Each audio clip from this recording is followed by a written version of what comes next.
i7 ગુજરાતનો અવાજ। નમસ્કાર દર્શક મિત્રો, i7 ન્યૂઝ ગુજરાતીની સાથે હું છું આપની સાથે પાયલ બામભણિયા। તો જોઈએ આજના મહત્વના સમાચાર। 130 ઝાલોદ મત વિસ્તારના ધારાસભ્ય શ્રી મહેશભાઈ ભુરિયા દ્વારા માર્ગ મકાન વિભાગ દ્વારા માર્ગ નવીનીકરણ ડિસ્પ્લેસિંગના કાર્યોનું ડગરિયા ગામે લોકાર્પણ કરતા જોવા મળ્યા। મળતી માહિતી મુજબ તારીખ 30/11/2025ના રોજ ઝાલોદ અને ગોવિંદ ગુરુ લીંબડી તાલુકાના વિસ્તારોમાં એક અઠવાડિયાથી સતત લોક સંપર્ક કરી અને રોડ રસ્તાઓનું ડામરીકરણ તથા સીસી રોડનું ખાતમુહૂર્ત કરતા જોવા મળ્યા છે। તેમની સાથે વહીવટી તંત્ર અને જિલ્લા પંચાયત સભ્ય, તાલુકા પંચાયત સભ્ય, સરપંચો અને ગામ આગેવાનો ખૂબ મોટી સંખ્યામાં ઉપસ્થિત રહ્યા હતા। આ સમય દરમિયાન 30 તારીખ સુધીમાં 128 રસ્તાઓ અને સીસી રોડ ₹66 કરોડના ખર્ચે 159 કિલોમીટર અંતરના રોડના જુદા જુદા ગામો માનનીય ધારાસભ્ય શ્રી મહેશભાઈ ભુરિયાને ફાળવેલ। જોબ નંબરની ગ્રાન્ટમાંથી ₹66 કરોડના ખર્ચના રસ્તાઓનું ખાતમુહૂર્ત કરી અને ભારત સરકાર અને ગુજરાત સરકારનો ધારાસભ્ય શ્રી મહેશભાઈ ભુરિયા દ્વારા ખૂબ ખૂબ અભિનંદન પાઠવ્યા હતા અને સતત ગામડાઓનો સંપર્ક કરી અને ગામડાઓને વિકાસની હરોળમાં સૂત્ર સાર્થક કરતા જોવા મળ્યા હતા।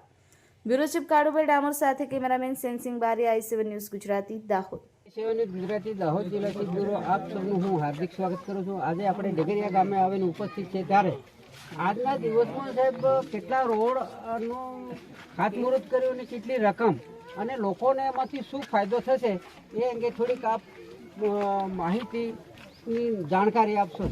130 ઝાલોદ વિધાનસભા મત વિસ્તારના ધારાસભ્ય તરીકે અમે 23મી નવેમ્બરથી આજે 30 નવેમ્બર સુધી 5 દિવસના સળંગ અમારા 130 ઝાલોદ વિધાનસભાના જુદા જુદા ગામોમાં ગામથી ફળિયાને જોડતા અને ગામથી શાળાને જોડતા, આંગણવાડી કેન્દ્રોને જોડતા, ગામતળને જોડતા અને માળખાકીય સુવિધાની અંદર ખૂટતી કડીના ભાગરૂપે ગુજરાતના લોકપ્રિય મુખ્યમંત્રી ભૂપેન્દ્રભાઈ પટેલ સાહેબે અને અમારા દેશના યશસ્વી અને લોકપ્રિય વડાપ્રધાન નરેન્દ્રભાઈ મોદી સાહેબની દેશની અને રાજ્યની એમના વડપણ હેઠળની સરકારોએ 130 ઝાલોદ વિધાનસભાના ગામડાઓનો વિકાસ થાય, સર્વાંગી વિકાસ થાય, સમતોલ વિકાસ થાય, એના માટે 128 જેટલા રસ્તાઓ, ડામર રસ્તાઓ, સિમેન્ટ રસ્તાઓ અમારા મત વિસ્તારની અંદર અમે 5 દિવસની અંદર ભૂમિપૂજન કરેલ છે અને અમે શુભ શરૂઆત કરેલ છે અને આજે અમારું સમાપન ડગરિયા ગામે પૂર્ણ કરેલ છે। 66 કરોડના ખર્ચે, માતબર રકમના ખર્ચે અમારા મત વિસ્તારની અંદર જુદા જુદા ગામોની અંદર ડામર રસ્તા અને સીસી રસ્તાનું ભૂમિપૂજન કરેલ છે। 159 કિલોમીટર ધરાવતા 130 ઝાલોદ વિધાનસભાના રસ્તાઓ છે અને આ રસ્તાઓની સુખાકારી અમારા ગ્રામ્ય વિસ્તારના ભાઈઓ બહેનોને, અમારા ખેડૂત ભાઈ બહેનોને, અમારા 2 વ્હીલ વે, 4 વ્હીલ વે એને પડતી મુસીબતોનો આજે શુભારંભ કરેલ છે અને નવીન રસ્તા બનવાથી અમારા ભાઈ બહેન, અમારા સૌ પરિવારના વડીલો હોય, માતાઓ હોય અને સૌ ગવર્મેન્ટ કર્મચારી હોય કે અમારી જનતાને સુખાકારી મળવાની છે।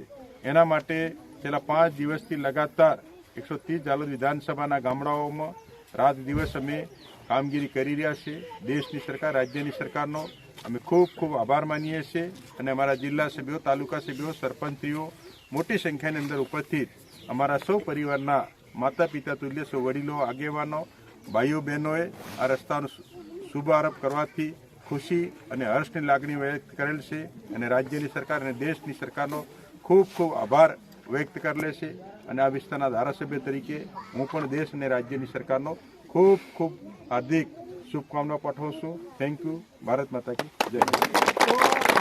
આની સાથે એક આ સ્થાનિક આ ગામના સરપંચ પણ ઉપસ્થિત છે ત્યારે સરપંચ આ જે રોડનું જે ખાતમુહૂર્ત થયું તો એમાં તમને આ ગામનો શું ફાયદો થવાનો છે એ અંગે થોડીક જાણકારી આપશો। સાહેબ, આ રસ્તો ચાલુ થવાથી અમારા સ્કૂલ, આંગણવાડી અને ગામના લોકોને ચાલતા અવગણના પડતી હતી અને આગળના ટર્મમાં જે ધારાસભ્ય કોંગ્રેસના હતા તો અમે અગાઉ બી રજૂઆત કરેલી હતી આ રસ્તાની કે રસ્તો બનાવવા માટે, પણ ધારાસભ્ય કામ કરી શક્યા નહોતા। અમારા ધારાસભ્ય શ્રી મહેશભાઈ ભુરિયા સાહેબ 130 વિધાનસભામાં લીંબડીમાં આવ્યા, સાહેબને અમે રજૂઆત કરી સાહેબ કે અમારા રસ્તો તૂટેલો છે, ગામ લોકોને આવવા જવામાં બહુ તકલીફ પડે છે, તો અમારા રસ્તાનું કામ શરૂ કરાવો। તો સાહેબ શ્રીએ અમે લગભગ 6-7 મહિનાની અંદરમાં અમારી રજૂઆત થઈ હતી, સાહેબે દરખાસ્ત કરી, વિધાનસભામાં સરકારમાંથી મંજૂરી લાવી અને આજે અમારા ડગેરા ગામના રસ્તાનું ભૂમિપૂજન થઈ રહ્યું છે ત્યારે અમારા ડગેરા ગામના આગેવાનો, વડીલો, માતાશ્રીઓ, બહેનો, યુવાઓ બધા સાથે મળીને આના રસ્તાનું ભૂમિપૂજન કર્યું છે. અને હવે આવનારા સમયમાં અમારા રસ્તા પર કોઈ એક્સિડન્ટ કે અકસ્માત કોઈ મૃત્યુ ના થાય આટલા માટે અમારો રસ્તો સોકો ક્લિયર